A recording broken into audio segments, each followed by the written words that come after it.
Hello बच्चों, चलिए प्रश्न को पढ़ते हैं। गैल्वेनी सेल की ईएमएफ और सेल अभिक्रिया की गिब्स ऊर्जा में क्या संबंध है?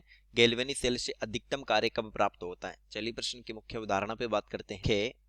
अवधारणा के ई सेल जो होता है ये होता है सेल का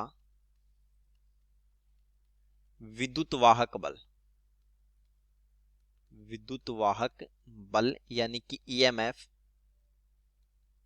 इलेक्ट्रोमोटाइल फोर्स, और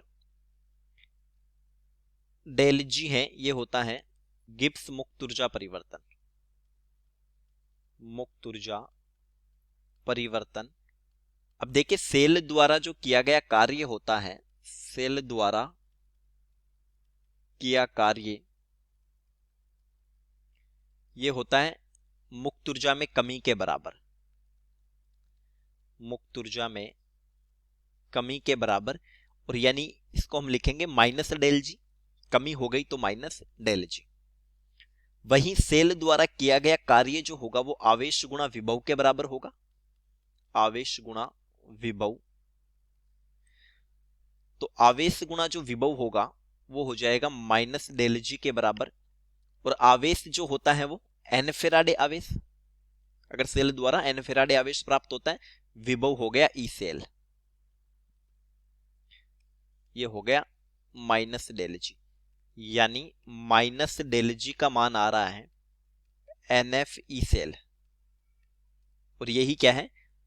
कार्य है। यही हमारे लिए कार्य हो जाएगा।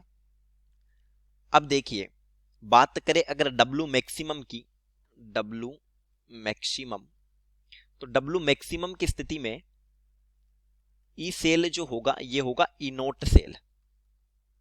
अर्थात जब 1 मोलर वैद्युत अपघट्य एक बार दाब तथा 298 केल्विन ताप पर प्रयुक्त हो, ताप पर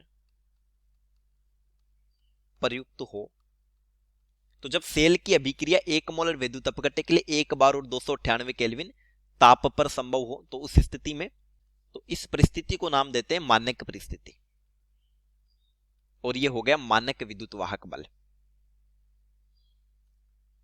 तो फिर डब्लू मैक्सिमम जो होगा वो हो जाएगा N F E naught cell. देखिए, कार्य तो एन एफ ई सेल है और वो माइनस डेल जी के बराबर है। तो अगर हम डेल जी और ई सेल में संबंध बताए तो यहां से संबंध भी बता सकते हैं, डेल जी बराबर minus N F E cell. यहां देखिए, एन तो है सेल रिएक्शन में इलेक्ट्रॉन,